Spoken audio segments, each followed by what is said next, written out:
E aí, pessoal, tudo bom com vocês? Hoje a gente vai ter uma aulinha básica aqui sobre fotossíntese. Eu vou tentar ir direto ao ponto para esse vídeo não ficar tão cansativo, não ficar muito longo, tá bom? Bom, e aí a gente já até discutiu sobre isso, mas é importante a gente entender de novo, né?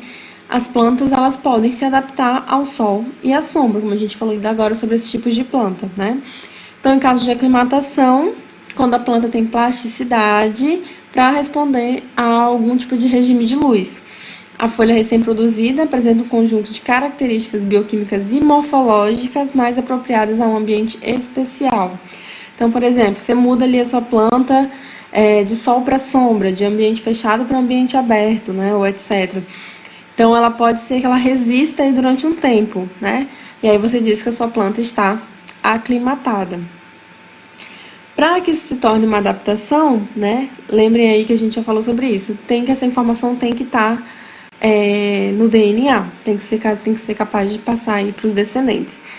Então, quando a planta ela não é capaz de aclimatar, quando transferida nesses ambientes que eu falei para vocês, né? Pode ocorrer aí a morte foliar. Então, geralmente as plantas, né, levam muitos anos aí para poder se adaptar. E a gente tem plantas que são de sol, plantas que são de sombra, de ambiente fechado, de ambiente aberto, plantas de ambientes úmidos, de ambientes mais áridos, desérticos. Não dá para você pegar qualquer tipo de planta e implantar em qualquer tipo de lugar, né? Então existem aí essas relações e não é à toa, né? Está relacionada a essa questão de reação química, de processos metabólicos, que é extremamente importante. E aí, pra gente fechar aí, ó, folhas de sombra tem mais clorofila por centro de reação.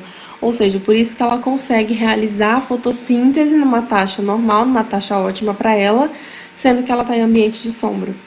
Ok? Por quê, gente? Porque quanto mais clorofila, maior a captação de energia luminosa. E ela não precisa estar exposta diretamente ao sol, diretamente a uma energia luminosa. Se o ambiente já estiver claro, já tem energia luminosa. Espero que tenha dado para entender, se não, vocês anotem as dúvidas aí que a gente tira, tá bom? Vamos tentar minimizar aí os impactos dessa quarentena. E qualquer coisa vocês me avisam. Beijos e até a próxima. Bom, então primeiro a gente tem que entender o que é fotossíntese, né? Então, fotossíntese eu quero que vocês imaginem aí como uma reação química, tá? Uma reação química que ocorre no interior de plantas e de organismos fotossintetizantes. Para isso tem que ter cloroplasto, tá? Tem que ter clorofila. E é uma reação química, uma reação relacionada à energia luminosa, em que há uma captação de energia luminosa, ou seja, qualquer energia luminosa pode ser fonte para fotossíntese, tá? Então, a captação de energia luminosa, que vai ser utilizada como fonte de energia para produzir carboidrato e outros compostos que a planta necessita, tá? Isso aí é uma reação que vai precisar de CO2, né, dióxido de carbono, e água. E o produto dela, além do açúcar, né, além do carboidrato, vai ser também o oxigênio, tá? Então, a fotossíntese é essa reação química que acontece a partir da captação de energia luminosa, água e gás carbônico, onde ocorre a liberação de oxigênio e produção de carboidrato, de açúcar, tá? Então, a gente tem aí alguns organismos que são fotossintetizantes, algumas bactérias, as algas, né, que são as responsáveis aí principais pelo nosso oxigênio que a gente respira. E a gente tem os vegetais, né? Nosso foco aqui vai ser, então, entender a fotossíntese nos vegetais superiores. A gente já viu, então, o que é a fotossíntese, agora a gente precisa entender um pouquinho sobre a importância da fotossíntese. Pessoal, é básico. Sem fotossíntese não existiria vida na Terra, tá? A fotossíntese é responsável aí pela entrada de energia no planeta. Então, a gente vai falar de fotossíntese e vai associar isso à cadeia alimentar. É muito básico, tá? Então, a fotossíntese, ela vai produzir matéria-prima para construir a estrutura celular. É a questão básica para que exista vida, tá bom? Produz energia para sustentar o metabolismo. Então, tudo que a gente faz, né? A gente, que eu digo seres vivos, tá? Plantas, animais, etc. Então, tudo que a gente faz, a gente gasta energia. Então, para se manter vivo, para respirar, para realizar todos os processos metabólicos que as nossas células estão realizando, a gente tem que ter energia, porque a gente gasta energia para isso. E aí, o início da energia no planeta é a fotossíntese. Manutenção das quantidades dos gases, gás carbônico e oxigênio. Então a gente fala assim, as algas são as principais responsáveis pelo oxigênio que a gente utiliza na respiração. Mas isso não quer dizer que a gente pode sair desmatando e que as plantas não têm aí o seu papel, tá? É extremamente importante a fotossíntese para a reciclagem dos gases na atmosfera. E aí não preciso nem comentar com vocês, né? Essa questão da camada de ozônio, do oxigênio presente na atmosfera, do excesso de gás carbônico e todo o mal que isso ocasiona pra gente, né? É uma coisa que vocês têm que ter em mente. Quem não tiver muita noção sobre isso, pesquisa, porque é muito importante, tá? E aí a fotossíntese que vai iniciar as cadeias alimentares. Então, se não tem fotossíntese, não existiria vida. Então, a gente primeiro precisa ter um produtor, que nesse caso é o fotossintetizante, né? No caso aí a gente vai falar das plantas, dos vegetais. E a gente vai lá e se alimenta desses produtores. Então, se esses produtores não tivessem a capacidade de absorver energia luminosa e transformar isso através de uma reação química em energia para a gente utilizar no organismo, não teria como ter energia, não teria como a gente se alimentar, não haveria vida. Espero que tenha ficado muito clara a importância da fotossíntese para vocês. A fotossíntese ela ocorre nos cloroplastos, mais precisamente nas membranas tilacoides. Então aí a gente tem a estrutura de um cloroplasto, e um cloroplasto ele é formado aí por vários grânulos de tilacoides, né? Então cada membraninha dessa que vocês estão observando, né, é um tilacoide, e vários tilacoides formam um grânulo. Na membrana desse tilacoide tem o que a gente chama aí de clorofila, que é um dos pigmentos fotossintetizantes, tá? Então, os pigmentos fotossintetizantes, junto com os complexos enzimáticos, são que vão efetuar aí as reações luminosas e a síntese de ATP. Para quem não sabe o que é ATP, ATP nada mais é do que a nossa molécula de energia, tá? Nós, seres vivos. E aí, para isso acontecer, a gente precisa de clorofila. Então, só dá para realizar fotossíntese quem tem clorofila. Então, a clorofila é um dos pigmentos fotossintetizantes. A gente tem aí alguns tipos de clorofila, A, B e C. A principal clorofila relacionada à realização da fotossíntese é a clorofila tipo A, que também é responsável pela cor verde dos vegetais. Isso não quer dizer que vegetais que tenham folhas, por exemplo, né? Lembrem que tudo acontece nas folhas, tá? Que tenham folhas vermelhas, amarelas, rosas, não realizam fotossíntese. Elas realizam, só que elas têm outro tipo de clorofila em maior quantidade. Mas a principal é a clorofila tipo A. Então, organismos aí que têm a pigmentação verde são os que mais realizam fotossíntese, porque eles têm bastante clorofila tipo A.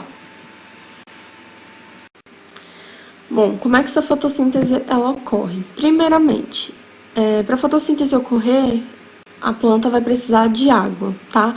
E essa água tem que estar presente no local da reação, ou seja, na folha. Como é que como é que a água chega na folha da planta? Respondam aí, porque é extremamente importante. Isso aqui a gente já viu várias vezes e tem que estar na ponta da língua de vocês. Então, a água ela entra nos vegetais através aí das raízes, né? Mais precisamente na zona pilífera, e ela chega até as folhas através do xilema pela transpiração, tá? Percebam que o conteúdo de fisiologia, um complementa o outro e não dá para esquecer o anterior, tá? Então, não esqueçam disso. Então, a gente já resolveu o problema da água. Então, chega até a folha através da transpiração pelas raízes, né? Absorção pelas raízes. A planta também vai precisar de dióxido de carbono, né? Gás carbônico, que vai entrar na planta através dos estômatos nas folhas. A gente também já discutiu sobre isso. E ela vai precisar de luz. Então, essa luz vai ser absorvida através da clorofila. E o que acontece? Quando a luz entra em contato com essa reação, vai ocorrer o processo chamado de fotólise, que é a quebra da molécula de água. E através dessa quebra da molécula de água, liberando o Hzinho lá, vocês já devem ter visto em química, né? Libera o hidrogênio. E aí você tem a reação química da fotossíntese. E essa reação vai produzir a glicose, né? Vai ter como produto a glicose e o oxigênio, tá? Então nada mais é do que uma reação química que precisa da energia luminosa para acontecer. Aí a gente tem a reação química da fotossíntese, tá? Então, 6 moléculas de gás carbônico, 6 moléculas de água, ou seja, não precisa colocar esses 6 na frente. Isso aí só indica que a mesma quantidade de moléculas de água, a gente precisa de quantidade de moléculas de gás carbônico, tá? Então, junta o gás carbônico que entra pelas folhas, através dos estômatos, junta a água que vem aí através das raízes, pelo xilema. Quando a luz entra em contato aí com essa água e gás carbônico, acontece a reação química e a gente tem a produção aí de uma molécula de glicose e 6 moléculas de oxigênio. Então, C6H12O6 é a molécula de glicose, ok? E oxigênio. Essa glicose, produzida através da fotossíntese, a partir de outros processos metabólicos, de outras transformações químicas, vai formar o amido, a celulose, proteínas, aminoácidos, tudo que o vegetal precisa. Então lembre, a fotossíntese ela é o tipo de nutrição predominante dos vegetais. Quem realiza a fotossíntese faz uma autoalimentação, né? São autotróficos e consegue se alimentar sozinho só através da fotossíntese, porque a fotossíntese produz o açúcar necessário. E através dessa produção do açúcar, a partir de outros processos metabólicos, vai se transformar em outros constituintes do vegetal. O processo da fotossíntese, ele ocorre em 2 etapas. Gente, aqui tá bem resumido. E aí eu queria muito que vocês fizessem uma pesquisa um pouco mais detalhada. Apesar de ser muita coisa química, é importante que pelo menos vocês leiam sobre isso, tá? Aqui tá o resumão do que acontece em cada etapa. Então, tem a etapa clara, ou fotoquímica, e a etapa escura, ou química. Qual é a diferença entre elas? É que para que ocorra a etapa clara, é a fase que precisa aí da energia luminosa, tá? Isso não quer dizer que uma só ocorre quando tem luz e a outra só ocorre quando tá escuro, tá? Não é isso. É que a primeira tem que ter a energia luminosa e a segunda não é obrigatória, mas ambas ocorrem a qualquer momento. A primeira desde que tenha energia luminosa. Então, a primeira fase, que é a etapa clara, são reações que dependem da luz, né? Que vão ocorrer só quando as células estão iluminadas. Não precisa ser só o sol, pode ser energia dessas lâmpadas mesmo que a gente utiliza, tá?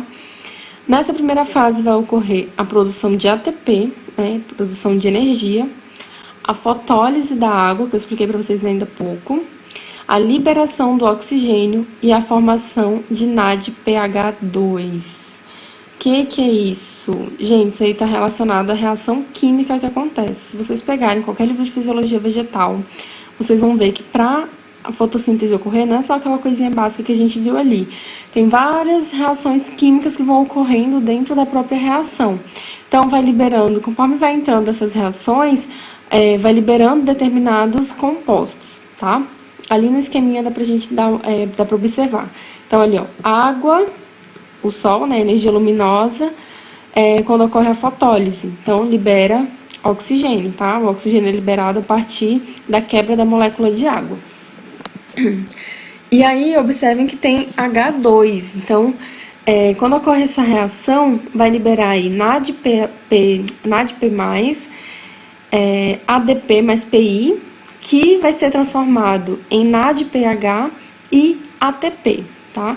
Então, por isso que diz aí, ó, produção de ATP, que é a nossa energia, nossa molécula de energia, e NADPH2, tá bom? Na etapa escura é onde vai ocorrer a fixação de carbono, tá? Que vão ser produtos das reações luminosas, que foi o que a gente falou ainda agora. Então, vai ocorrer no estroma, não tem necessidade da luz, e é a partir dessa reação que vai ocorrer a formação do carboidrato. Então, basicamente, A molécula de água, com a reação aí, né, da energia luminosa, vai liberar o oxigênio e a partir do CO2 aí, após toda essa reação química que acontece, é que a gente vai ter a formação do açúcar, do carboidrato. Eu sei que fica um pouco confuso, mas aí não tem pra onde correr. Vocês precisam pegar um livro de fisiologia vegetal e dar uma lida nessa parte, tá bom? A gente tem alguns fatores que vão influenciar a fotossíntese, fatores externos e fatores internos. Isso aqui é muito importante, principalmente para quem trabalha aí com estufa, tá? Então, fatores externos que vão afetar a fotossíntese. Disponibilidade de gás carbônico, obviamente, se não tem gás carbônico não tem fotossíntese. Temperatura, por que temperatura? Porque as reações químicas no corpo de qualquer ser vivo requer uma temperatura adequada para que possa ocorrer. Por exemplo, o ovo. O ovo, que na hora que você quebra ali, ele está numa determinada consistência, numa determinada estrutura. A partir do momento que você vai aumentando a temperatura, ele vai dando aí uma outra consistência, uma outra conformação. Então, a temperatura é o que vai afetar e o que vai dar o start aí nas reações químicas. Espero que tenha dado para entender, senão vocês anotem aí que eu explico melhor depois. E a luminosidade, né? Se não tiver energia luminosa, se não tiver luz, não tem fotossíntese. Então, vocês podem observar que os fatores, eles vão afetar a fotossíntese de formas diferentes. Por exemplo, gás carbônico. Se não tiver gás carbônico, não tem fotossíntese. Temperatura. Existe uma temperatura ótima, então essa temperatura pode ir subindo e pode ser que, atingindo uma temperatura mais do que a ótima, comece a desnaturar, então vai afetar a reação negativamente.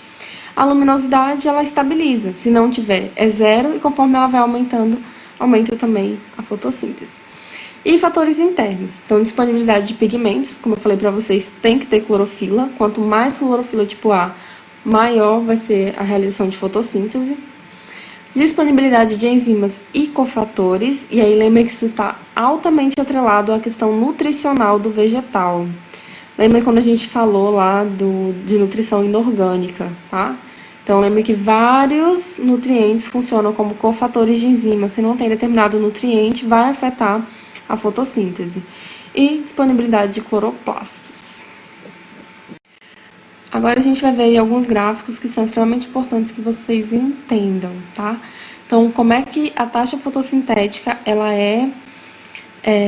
é que ela está relacionada aí à disponibilidade de gás carbônico? Então, primeira coisa, se não tem gás carbônico, não tem fotossíntese, então a taxa fotossintética é nula. Se você vai aumentando aí a concentração de gás carbônico, o processo da fotossíntese também vai aumentando. Então, observe aí, ó, 0,1, 0,2, 0,3, 0,4. Imaginem isso numa estufa. Você vai disponibilizar gás carbônico para suas plantas. Precisa você gastar mais do que o necessário nesse caso? Não, tá? Porque aí diz, ó, essa elevação não é constante e ilimitada.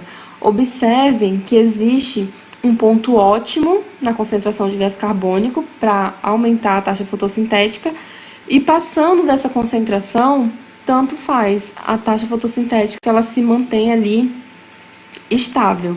Então, quanto mais você aumenta o gás carbônico, não vai aumentar a taxa fotossintética. Espero que tenha dado de entender. Pessoal, muito importante, tá? Existe uma classificação de plantas de acordo com a absorção de CO2 dessas plantas, tá? Você já deve ter ouvido falar, tal planta é planta de sol, tal planta é planta de sombra. E aí, o crescimento, a nutrição, tudo vai estar afetado em relação ao local onde essa planta se encontra, tá? Então, a gente classifica aí em plantas C3, plantas C4 e plantas CAM. Plantas C3 são aquelas que a gente geralmente encontra em ambientes mais úmidos e elas não precisam de estarem tão expostas a uma energia luminosa, tá? As taxas de fotossíntese delas são elevadas a todo momento, tá? Elas atingem aí máximas taxas de fotossíntese com radiação solar até relativamente baixas, desculpa. Então, sendo aí um grupo vegetal altamente produtivo, em contrapartida elas acabam perdendo aí bastante água, por isso que geralmente são plantas de ambientes úmidos, tá?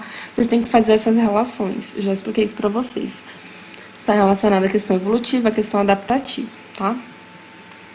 Já plantas C4 são as plantas que são conhecidas aí como plantas de sol. Elas têm muita afinidade com gás carbônico, então elas conseguem aí sobreviver em ambientes áridos e elas só atingem uma alta taxa fotossintética se tiver intensa radiação solar, tá? Ou seja, elas são plantas que precisam aí ficar, plantas de sol, né? Elas são plantas que precisam estar expostas à radiação solar. Isso faz com que elas fixem mais CO2 por unidade de água que elas perdem. E a gente tem as plantas CAM, que são as plantas que são mais adaptadas a ambientes desérticos. Os estômatos, eles vão se abrir à noite e vão fechar durante o dia para evitar a perda de água. Essa frase tem que fazer sentido na cabeça de vocês. Os estômatos abrem à noite e fecham durante o dia. Isso não faz sentido para o que a gente estava estudando. Então, observem que essas plantas elas são altamente adaptadas a ambientes desérticos, justamente para evitar a perda de água de forma intensa, tá? E aí ela abre o estômago apenas à noite para captação de CO2. Então, ela realiza fotossíntese sob intensa radiação solar, mas evitando a perda de água. Ok? Para quem não entendeu, volta aí e escuta de novo ou me perguntem lá no grupo, tá? Como eu falei para vocês, as reações químicas, elas são catalisadas por enzimas. E as enzimas, elas precisam de uma determinada temperatura. Cada enzima precisa de uma temperatura diferente. É que nem quando a gente faz chapinha no cabelo. O que é o cabelo? Proteína. Então, a temperatura vai influenciar aí, não é consistência que eu gostaria de falar, mas é na forma, tá? Tem um nome mais bonito pra isso, mas não tô lembrando agora. E aí, como é que a temperatura vai afetar a fotossíntese? Ela vai alterar a velocidade das reações. Como vocês podem observar aí no gráfico, conforme você vai aumentando a temperatura, você aumenta a taxa fotossintética.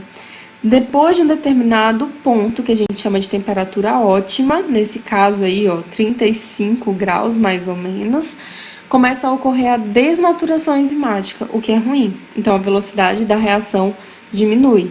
Ou seja, você tem que conseguir controlar a temperatura. Imagine aí numa estufa, por exemplo, ok? Luminosidade. Se não tem luz, não tem fotossíntese, tá? Enquanto você vai aumentando a intensidade luminosa, você vai aumentar a taxa fotossintética. A partir de um ponto, a taxa fotossintética estabiliza. Por mais que você aumente a quantidade de luz, coloque essa planta em intensa radiação solar, né, ou qualquer energia luminosa, não vai acompanhar a taxa fotossintética. Então, é perda de tempo, tá? Pode ocorrer aí a saturação luminosa, inibindo a fotossíntese, inclusive, tá? Então, não é bom. Então, atingiu ali uma luminosidade ótima, já é o suficiente, não precisa expor a planta a mais energia luminosa, porque pode ser que se torne negativo para essa planta, ok? Então, são os 3 gráficos principais que é importante vocês entenderem e como esses 3 fatores vão afetar a fotossíntese.